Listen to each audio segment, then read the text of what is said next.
राखेल मिळणार, पण तो कुठून आणणार? जिल्ह्यात गॅस टंचाईमुळे गृहिणींसमोर अडचणी. 3 लिटर मर्यादेवर प्रश्नचिन्ह. 3 लिटर 15 दिवसात महिन्यात कसे काय जाईल? आखाती देशातील युद्धजन्य परिस्थितीमुळे LPG गॅस सिलेंडरचा तुटवडा निर्माण झाला असून केंद्र व राज्य सरकारने पर्यायी इंधन म्हणून केरोसिन म्हणजे राखेल या वितरणास मंजुरी दिली आहे. जिल्ह्यातील 72 किलो लिटर केरोसिनचा साठा मंजूर झाला असून त्याचे रास्त भाव दुकानासमोर लवकर वितरण करण्यात येईल.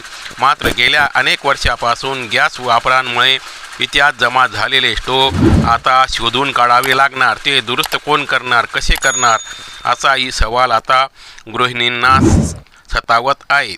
धुळे जिल्ह्यात सध्या 38 गॅस एजन्सी कार्यरत असून 5,51,081 ग्राहक आहेत.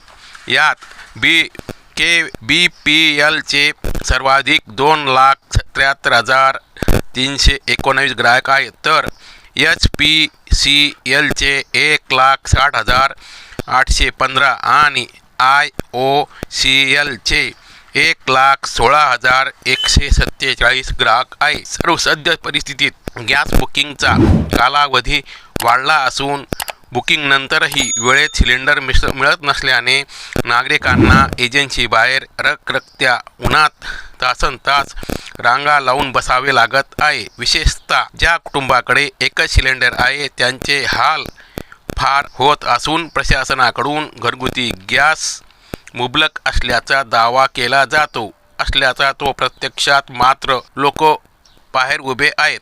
स्टोव्हची बाजारपेठ ठप्प. जिल्ह्यात 2018 पासून राखेल पुरवठा बंद करण्यात आला होता. त्यामुळे घरोघरी असणारे स्टोव्ह आडगळीत पडले असून कोणी त्या मोडीत घातलेले आहे. त्यामुळे आडगळीला पडलेले स्टोव्ह आता गंज चढले असून पुन्हा वापरात घेण्यासाठी दुरुस्त साफसफाई करावी लागेल.